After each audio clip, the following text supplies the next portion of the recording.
Nós partimos de uma ideia onde precisamos compreender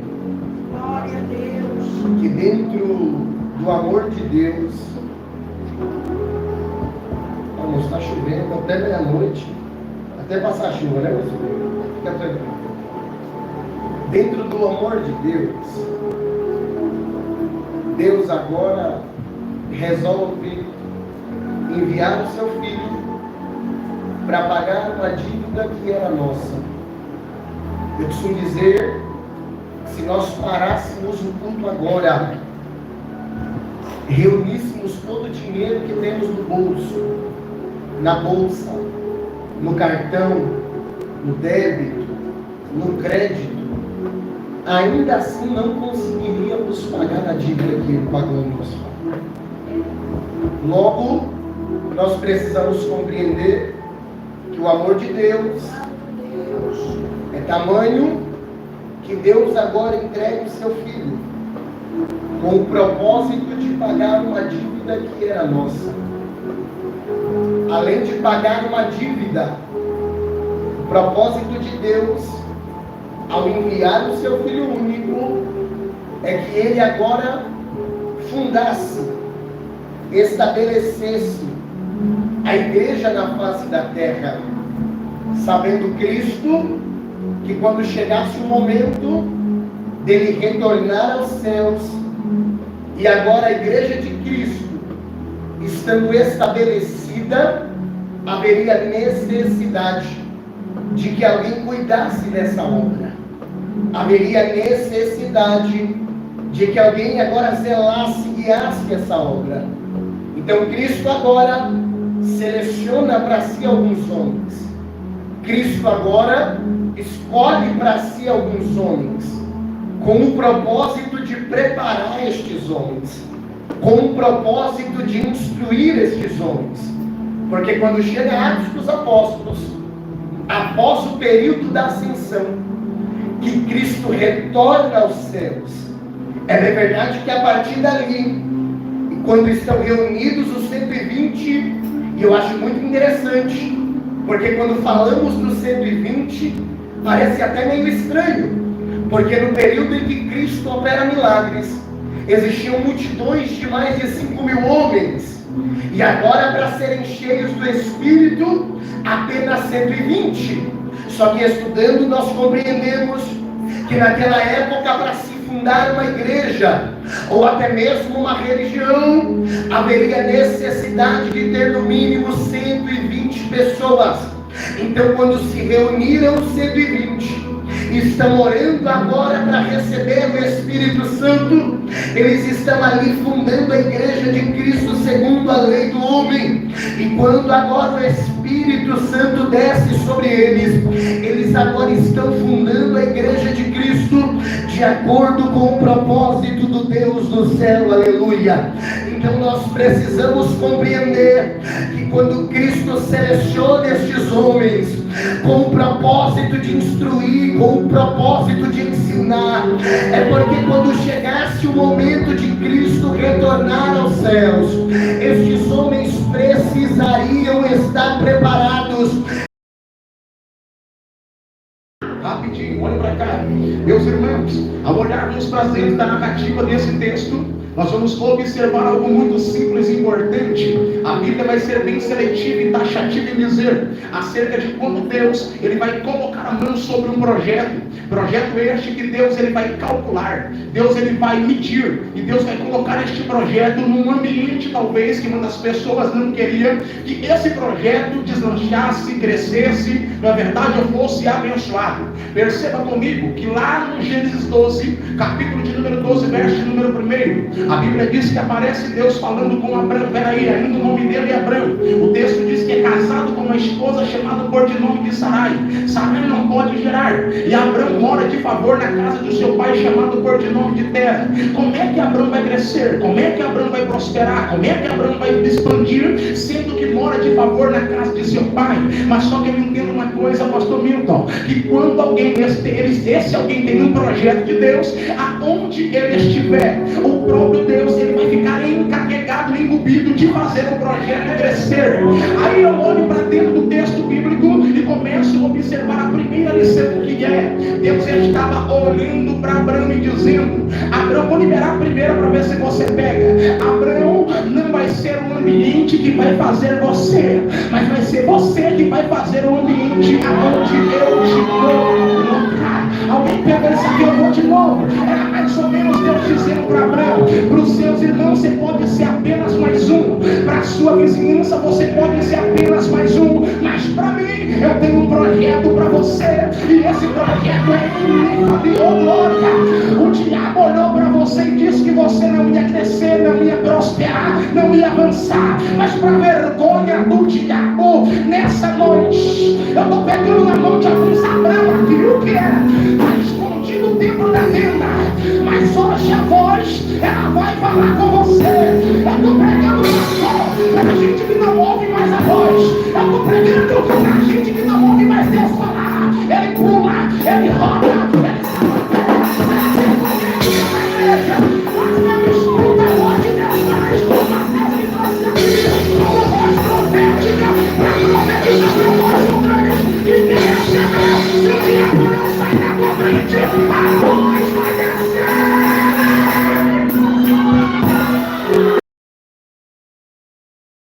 O que é que Deus está falando para nós nessa noite aqui? Deus está falando que os planos de Deus antecedem os planos do inimigo ao nosso respeito.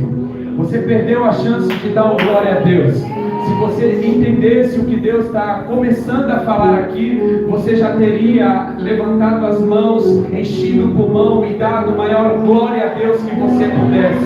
É Deus dizendo para alguém que está dentro dessa casa aqui: os meus planos ao teu respeito antecedem os planos do inimigo. Glória. Sabe qual é o plano do inimigo? Quem sabe o plano do inimigo nessa noite é ele está olhando para você, cultuando na AD remanescente Vila Brasilândia nessa noite, e ele está dizendo assim: ei, eu tenho um plano de te matar na bebida, eu tenho um plano de te matar nas drogas, eu tenho um plano de te matar na cachaça, eu tenho um plano de te matar nos laços da prostituição, eu tenho um plano de te matar nos laços do adultério. Quem sabe ele está olhando para alguém nessa noite aqui e está dizendo: eu tenho um objetivo de te afundar no pecado da fornicação. Mas aí o que Deus está dizendo aqui é que os planos dele antecedem os planos do adversário ao nosso respeito. Enquanto o inimigo está dizendo assim: eu vou matar ele na prostituição, eu vou matar ele na bebida, eu vou matar ele afundado na cachaça, é Deus olhando para alguém que está aqui nessa noite que está dizendo assim: não vai morrer na bebida, não vai morrer na cachaça, não vai morrer na prostituição, não vai morrer no adultério. Sabe o que Deus está dizendo aqui? Deus está dizendo: eu vou fazer de você um pregador, eu vou fazer de você um levita, eu vou fazer de você um diácono na minha casa, eu vou fazer de você um presbítero. É Deus mandando te dizer: os planos de Deus ao teu respeito antecedem o plano do inimigo. Oh, glória a Deus! E eu quero pregar nessa noite aqui para alguém que adentrou nessa casa e está dizendo: Deus, qual é o plano que tu tem para mim? O que é que tu tem para mim no ano de 2025? E é Deus mandando te dizer nessa noite, dentro dessa casa aqui, está reunido um povo revestido de poder, que não tem medo de macumba, que não tem medo de bruxaria, que não tem medo de feitiçaria. Senhor, meu retorno aqui no nome de Jesus. É Deus mandando te dizer que nessa noite aqui, oh glória a Deus, está reunido dentro dessa casa um povo que não tem medo do inferno, não tem medo de demônio, não tem medo de Exu caseira, não tem medo de serpilícia, não tem medo de branca-rua, não tem medo de comagira, não tem medo de Maria Bonita, não tem medo de fofoca, não tem medo de cara feia, mas que está debaixo da promessa da palavra.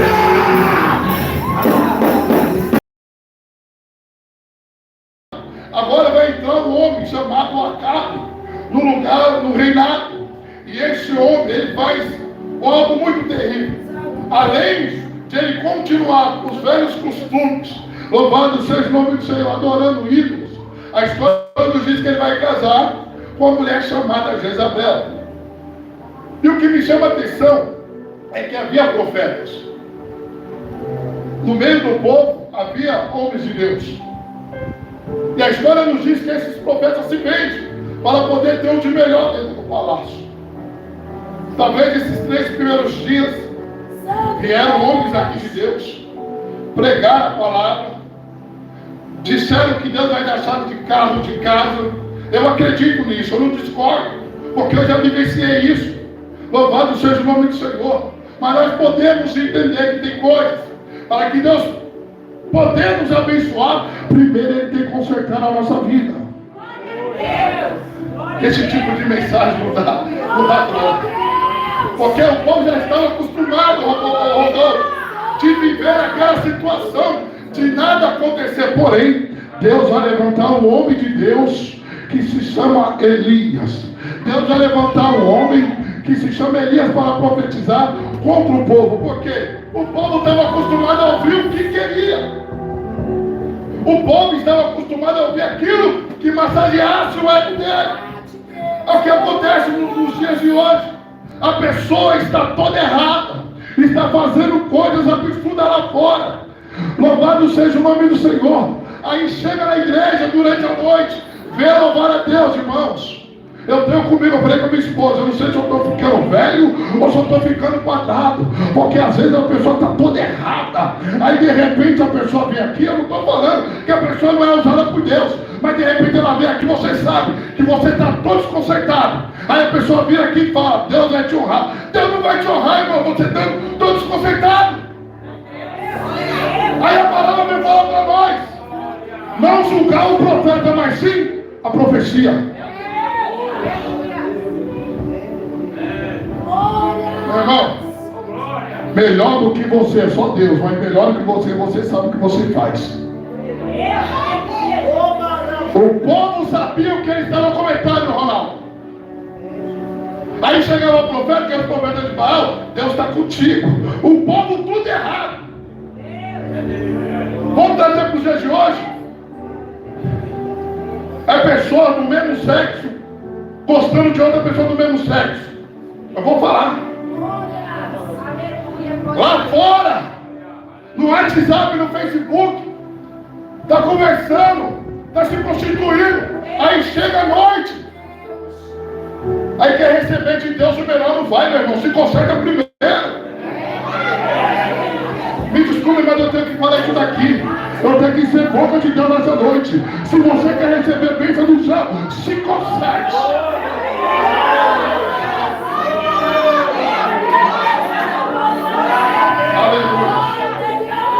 Eu falo isso por experiência própria. Teve um tempo que eu estava rebelde. 7 anos atrás. Eu estava na igreja, escute só. Eu estava que nem esse povo. Estava na igreja, adorava. Mas eu estava fazendo tudo de errado. Aí um certo dia, meu coração apertou, Ronaldo.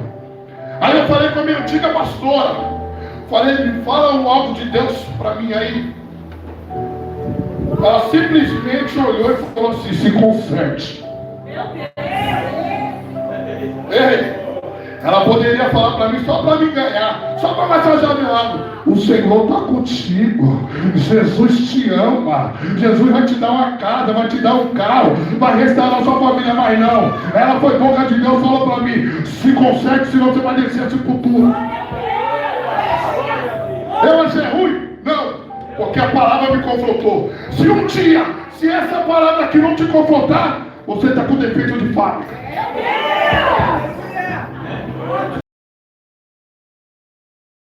Se é filho de Abraão, tem que prosperar. Se é filho de Abraão, tem que ser vencedor. Lembra de Zaqueu publicano? A Bíblia diz que os filhos de Israel olhou para Jesus e disse, esse aí não, Senhor. Como que o Senhor vai habitar na casa de um homem desse? Como que o Senhor vai pousar na casa de um miserável desse? Isso é ladrão, isso é bandido, isso é publicano, é cobrador de imposto. Aí Jesus olhou para ele e disse, desce hoje, desce agora depressa, desce dessa figueira, homem, porque hoje convém entrar na tua casa. Alguém questionou, alguém reclamou, disse, ele não merece a graça. Mas Jesus disse, se é filho de Abraão, merece a bênção. Se tem DNA de Abraão, eu vou lá, porque tem promessa. Ele também é filho do Pai, ele é filho da aliança. Se é filho de Abraão, tem ser abençoado. Quem é filho do pacto tem que ser alcançado. E eu glorifico a Deus porque eu acredito que todos que estão aqui essa noite é filho do pacto. Quem já fez um pacto com Deus aqui, levanta a mão, levanta a mão. Só quem tem um pacto com Deus, levante a mão. Aleluia. É para você que eu vim pregar essa noite. Eu vim pregar para quem fez um pacto com Deus. Eu vim pregar para quem fez uma aliança com Deus. Essa noite eu não prego para um povo incircunciso. Eu prego para quem está na circuncisão da nova graça, ou melhor, da nova aliança da graça em Cristo. Eu vim pregar aqui para um povo que está debaixo da nova aliança. Eu vim pregar para um povo que está debaixo do sangue da nova aliança, do sangue do Cordeiro. É para você que eu vim pregar. Se está no pacto, se está na aliança, é eterno. Tem promessa de Deus para a tua vida. Então levante a tua mão e glorifica ao nome do Senhor. Aleluia. Ele é filho de Abraão. Ele é filho da promessa. Ele é o Isaac. Quem é o Isaac?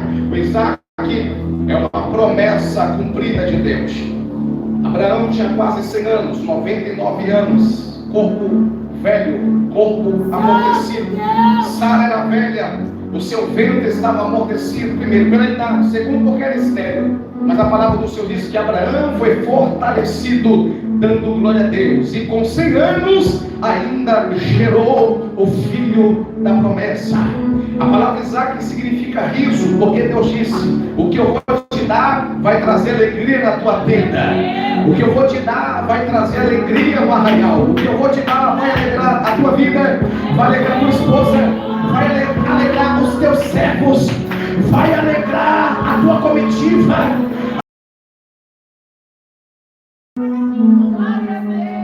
Nós não tem nada a ver com se Deus levantou alguém. Se Deus ele quer levantar alguém, este alguém fica ciumado pela obra do Senhor. Este Coré, Abirão e Datã, eles estão muito dispostos a prejudicar Moisés. Porém Deus vai descer no arraial, matando toda a geração que se levantaram. Eu costumo dizer que deixa quem quiser falar de você, deixa colocar nota na agenda, deixa eles pensar e achar que você desistiu, parou, que você fracassou, que você vai parar, que 2025 será o 2025 a qual, aleluia, vai vir muita frustração, mas eu vi uma palavra carregada dos céus, e os céus mandam eu gritar para este lugar: este ano será o ano da plenitude do Senhor sobre as nossas vidas. Deus ele vai sacudir a manga neste lugar, e este lugar vai cantar o hino da vitória, aleluia, porque servimos ao Deus do impossível. Então nesta noite descansa o teu coração, tem um novo cântico chegando na tua boca nesta noite. Então se você está comigo, meu querido irmão, não fica de boca calada. Chegou a nossa vez, e a nossa vez vai conseguir Jesus nessa casa.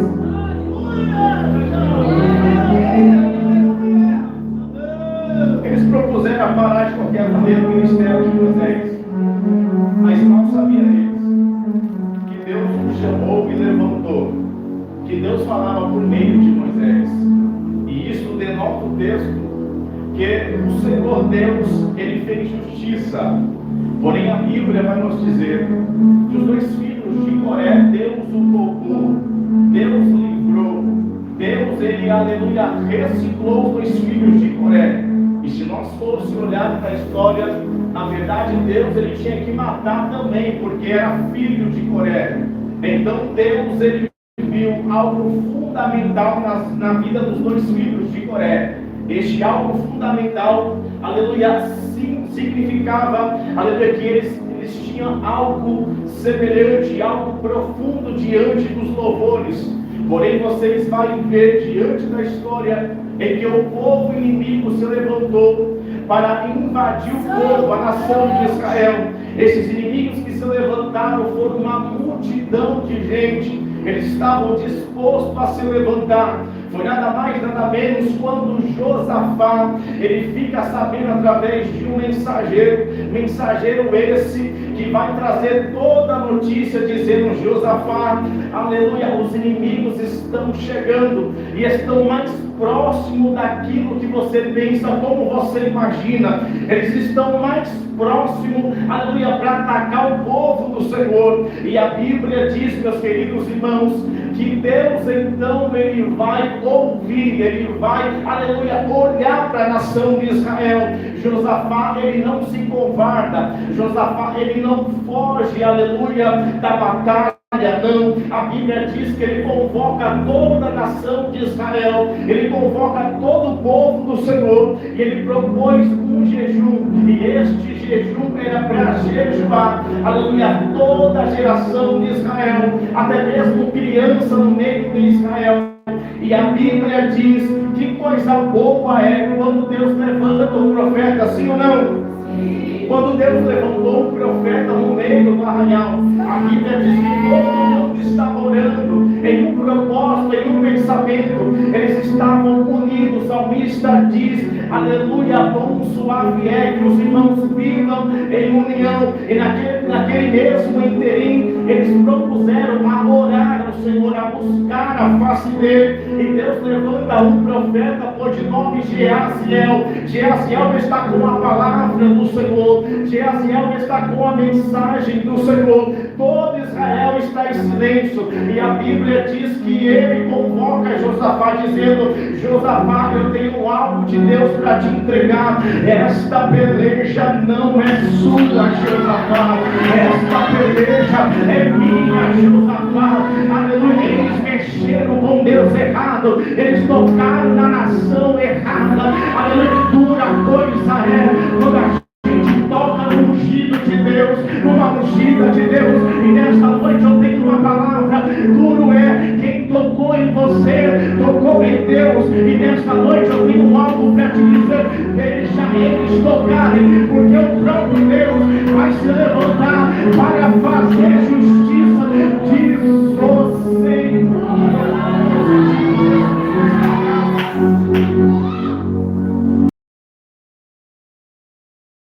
O texto que ora lemos sobre Isaías é um texto muito profundo.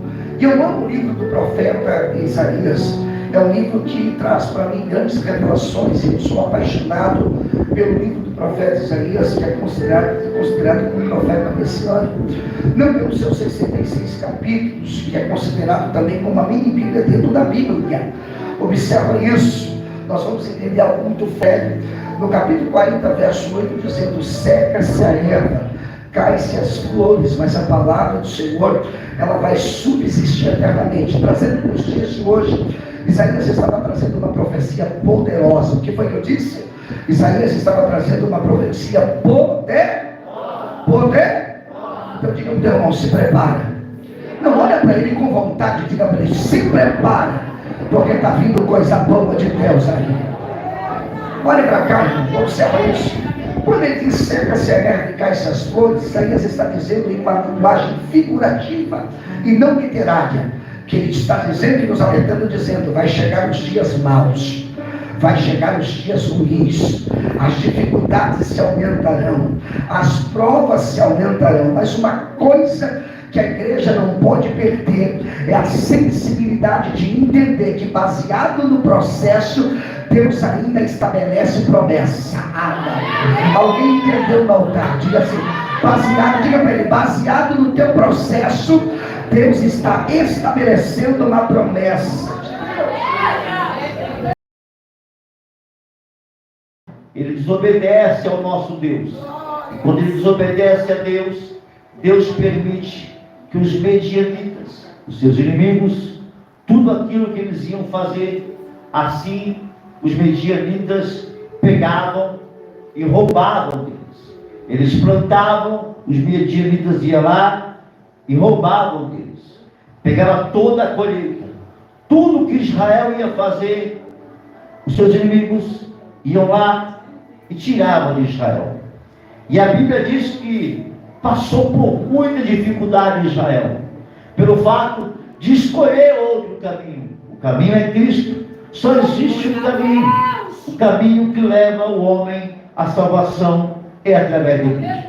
A Bíblia vai dizer que agora o nosso Deus, Ele está falando, Ele está conversando e dizendo assim, que foi tirado lá do Egito. Deus mostrou para os deuses do Egito que tiraria o povo da escravidão da mão de Faraó.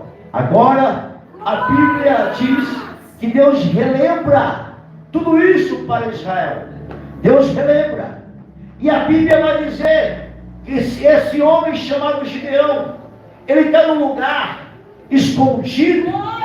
Então, um lugar, amado, aonde, louvado é o nome de Jesus Cristo, é um lugar que ele está malhando trigo. Só que a Bíblia diz que agora lhe aparece para ele, homem valoroso, o Senhor é contigo.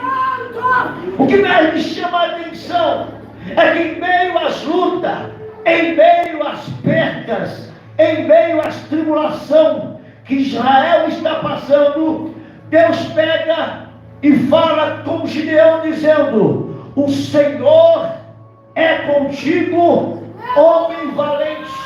Só que Gideão tem ousadia em dizer para Deus, dizendo: como que o Senhor é comigo, se nós estamos passando por tudo isso? Como que o Senhor pode dizer que o Senhor é conosco, se nós estamos passando por essas lutas, por essas dificuldades? Nós plantamos e os inimigos vêm e roubam tudo que nós plantamos. Deus, meu amado irmão, Ele não olha aqui, Ele olha lá na frente. Quando Deus está falando: meu filho, eu estou contigo, é porque Ele está contigo em meio à luta, em meio à perca, em meio à tribulação, em meio à dificuldade. Deus está dizendo para Gideão: Gideão, mesmo que o povo de Israel virou as costas para mim, mesmo que ele assim pecou contra mim, mas eu estou dizendo que eu sou contigo. Eu estou te levantando para ser a diferença no meio dos medianitas. Eu não sei se você entendeu, aleluia. O meu Jesus está dizendo: no meio da luta eu estou com você, no meio da prova eu estou com você. E o meu Jesus está dizendo: meu filho, eu vou cessar isso, eu vou cessar que os inimigos roubem aquilo que eu te dei. Apenas volte para mim. A Bíblia diz: voltai-vos para mim, que eu me voltarei para vós. É isso. Deus falou: Gideão, o Senhor é contigo. Meu Deus. Aleluia. A Bíblia diz que, e o Senhor olhou para ele e disse: vai nesta tua força, porque tu salvarás Israel das mãos dos medianitas. Eu sempre digo que Deus não precisa de muita gente para poder resgatar alguém. Deus usa um só para poder mudar a história do povo de Israel. Deus levantou você na tua casa, levantou você para poder interceder pela tua casa. Aleluia! Amado, ainda que todo mundo vire as costas para você e diga: ei, você não é nada. O que Deus está dizendo é: meu filho, o que vale é a minha palavra na sua vida. O que vale na sua vida é a minha palavra. E Jesus está dizendo: você, através de você, vai vir teu pai, vai vir tua mãe, vai vir teu filho, vai vir os seus parentes através de você. O que Jesus está dizendo, meu filho, não é para você parar, não é para você desistir nessa luta, porque eu vou mudar a situação lá na tua casa através de você. Mas como pode dizer que o Senhor é comigo? É o desempregado. Como pode Deus falar que Ele é conosco, eu passando por dificuldades? Amado, quando vaso está cheio, não precisa ser enchido, porque está cheio. Quando você está na dificuldade, é a hora que Deus mais se manifesta, é a hora que Deus mais mostra a glória dele na sua vida. O meu Deus está dizendo: meu filho, eu vou confundir os medianitas, eu vou confundir os seus inimigos e vou mostrar a glória minha na tua vida. Louvado seja o nome do Eterno e Salvador Jesus Cristo.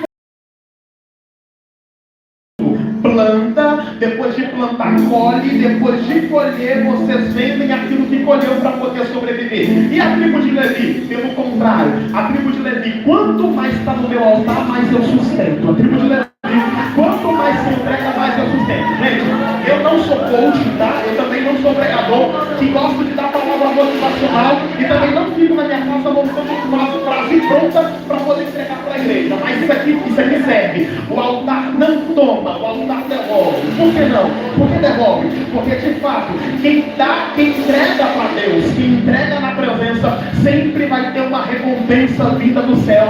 Porque eu aprendi que toda ação na terra gera uma reação do céu. Toda ação na terra gera uma reação do céu. Pastor, toma para mim? Te provo. Pedi, ação da terra, dá-se-vos a reação do céu. Clama a mim, ação da terra, responder-te-ei, reação do céu. Não? Então deixa eu melhorar. O que o céu está dizendo é: enquanto houver alguém que está me servindo, eu também cuido da tua casa, cuido da tua família, cuido da tua saúde, eu cuido de. O maior rei conhecido na direção de Israel, que é chamado Rei Davi. Eu preciso que a igreja entenda que Davi, ele não é só respeitado na nossa religião. Em outras culturas, Davi também é reverenciado como o maior rei que passou na direção de Israel. Eu não sei se alguém vai entender isso, mas Deus já era com Davi antes da coroa, gente. Eita! Não precisou a coroa chegar para a obra de Deus começar. Antes da coroa, Deus já era com Davi. E aonde Davi põe a mão, dá certo.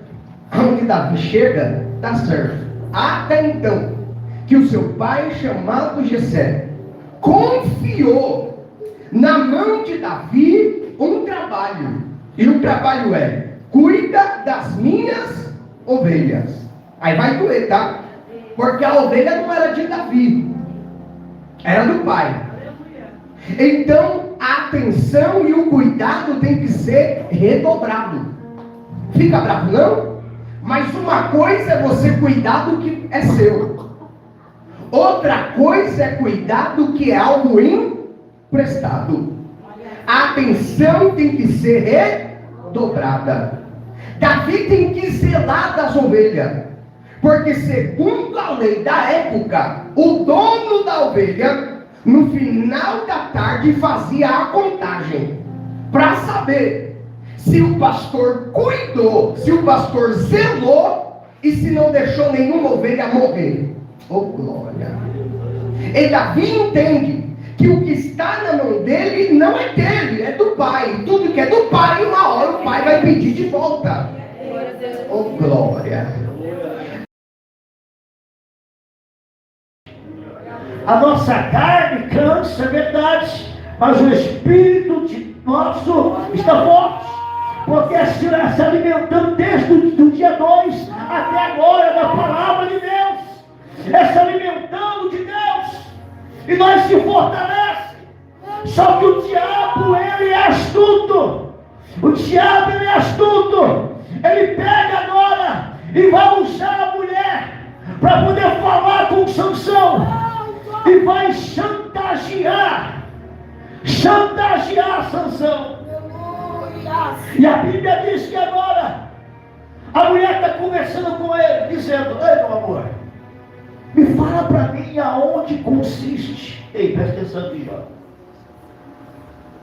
Aonde consiste, glória a Deus, a sua força? Aonde está a tua força?